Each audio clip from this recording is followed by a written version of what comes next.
अस्सलामु अलैकुम रहमतुल्लाहि व बरकातहू। बहुत सारे लोग इनफैक्ट एथियस्ट जो है वो ये बात कहते हैं कि oh you believe in God, so why don't you believe in spaghetti monster, और why don't you believe in dragons और मैजिक और हैरी पॉटर, इस टाइप की चीज़ों की बातें करते हैं।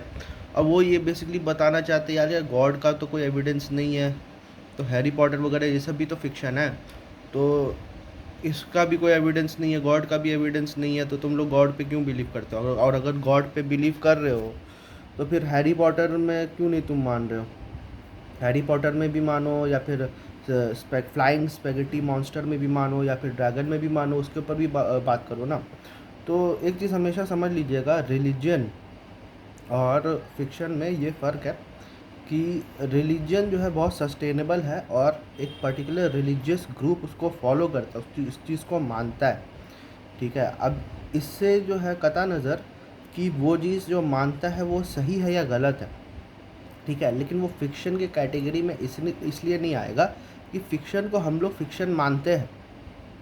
ठीक है, फिक्शन को हम लोग फिक्शन मानते हैं, लेकिन रिलीजियस चीज़ को, जैसे कोई भी रिलीजियस आइडियोलॉजी है, कोई भी रिलीजियस बिलीफ है, उसको हम लोग फिक्शन इसलिए नहीं मानते हैं क्योंकि एक सर्टेन ग्रुप ऑफ पीपल जो है उस चीज़ को फॉलो कर रहा है, तो उसका कोई ना कोई बेसिस होगा कि क्यों फॉलो करता है। अब वो बेसिस राइट भी हो सकता है, रॉन्ग भी हो सकता है। मैं अभी ये आर्ग्यू नहीं कर रहा हूँ कि जितने भी रिलीजन है जो भी मानते हैं सब सही है, नहीं, मैं ये अभी आर्ग्यू नहीं कर रहा हूँ। मैं ये आर्ग्यू कर रहा हूँ कि कोई बंदा कोई चीज़ मानता है ना, वो सही भी हो सकता है, गलत भी हो सकता है, लेकिन उसको एट फर्स्ट स्टेप में जो है फिक्शन बोल देना जो है ना, ये गलत होगा। इसलिए गलत होगा कि हम लोग जो फिक्शन फॉलो करते हैं, मार्वल हो गया या कोई भी पिक्चर हो जाता है, तो एट फर्स्ट स्टेज हम लोग उस चीज़ को फिक्शन मानते हैं। कोई भी बंदा जो है ना ये चीज़ नहीं मानता, कोई भी एक ग्रुप ऑफ पीपल जो है ये चीज़ नहीं मानते हैं कि सुपरमैन एग्जिस्ट करता है, बैटमैन एग्जिस्ट करता है, या फ्लाइंग स्पेगेटी मॉन्स्टर एग्जिस्ट करता है। कोई भी रिलीजियस ग्रुप ऑफ पीपल या कोई भी ग्रुप ऑफ पीपल इस चीज़ को रियलिटी नहीं मानता, देखता भी है तो एज अ फिक्शन उसको देखता है। लेकिन गॉड को जो है through out culture, through out history जो है लोगों ने इस चीज़ को माना है कि गॉड एग्जिस्ट करता है। नाउ जस्ट बिकॉज लोगों ने माना है, ये ज़रूरी नहीं कि उन्होंने सही माना है, लेकिन किसी चीज़ को जो है ना गलत साबित करने के लिए आपको एविडेंस देना पड़ता है। ये बर्डन ऑफ प्रूफ वाले जो है ना, कि अगर कोई भी चीज़, जैसे अगर मैं बोलूँगा कि ट्रूथ एग्जिस्ट, ठीक है, तो ये एक बेसिक बिलीफ है, मुझे साबित नहीं करना है कि ट्रूथ एग्जिस्ट करना है। जो जो ये बात बोलता है कि ट्रूथ डज नॉट एग्जिस्ट, उसको साबित करना पड़ेगा कि ट्रूथ डज नॉट एग्जिस्ट। क्यों? क्योंकि मेरा बेसिक बिलीफ है, मैं गलत भी हो सकता हूँ। मैं ये नहीं बोल रहा हूँ कि just because it's my basic belief तो वो जो है सही होगा, लेकिन प्रूफ करने, उसको डिस्प्रूव करने की जिम्मेदारी आपकी है, क्योंकि आप जो है डिफ़ॉल्ट पे खड़े नहीं हो, आप खड़े हुए हो एक्सेप्शन पे, तो एक्सेप्शंस की रिस्पॉन्सिबिलिटी होती है प्रूफ देने की। एक और मैं एग्जांपल देता हूँ, जैसे सबके पेरेंट्स होते हैं, ठीक है ना, तो सब ने डीएनए टेस्ट नहीं कराया होता है। जिसका जो आँख खोलता है कोई भी बेबी, या फिर जब थोड़ा सा बनता है, उसको बोला जाता है कि ये तुम्हारा बाप है, तो वो मानता है कि ये मेरा बाप है। वो ये नहीं बोलता है कि please provide me evidence that you are my father.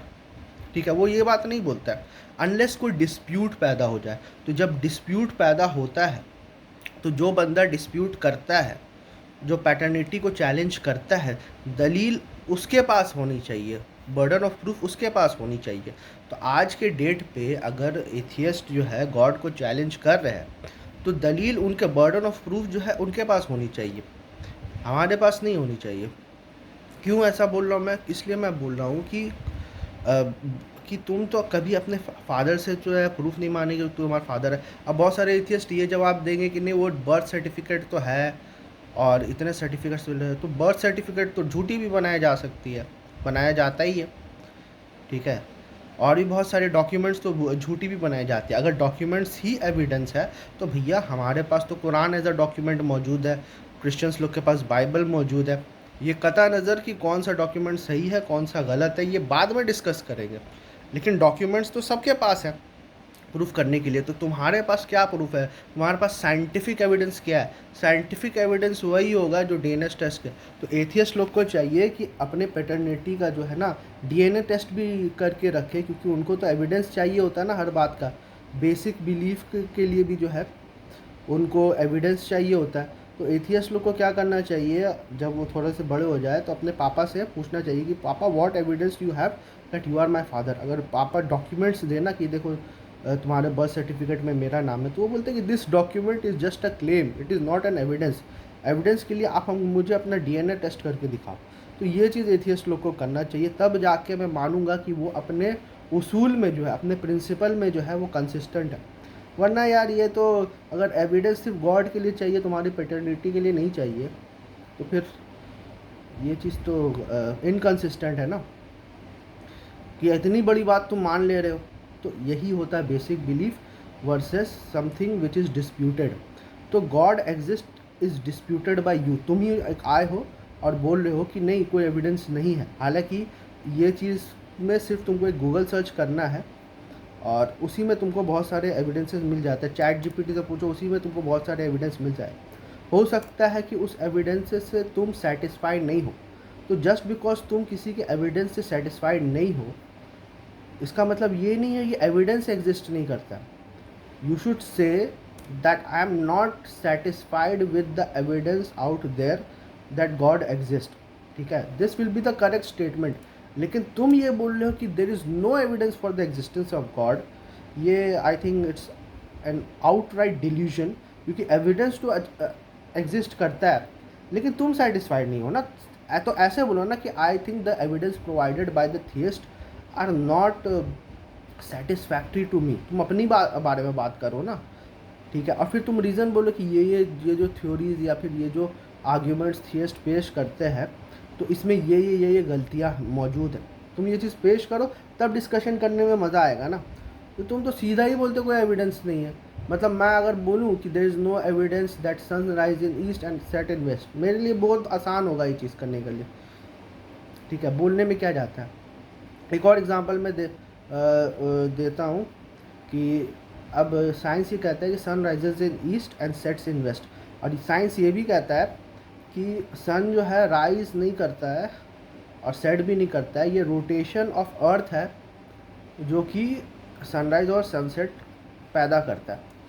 सन ना ही राइज करता है ना ही सेट करता है, it is the rotation of earth which ऐसा तासुर देता है कि sun rise and sun sets.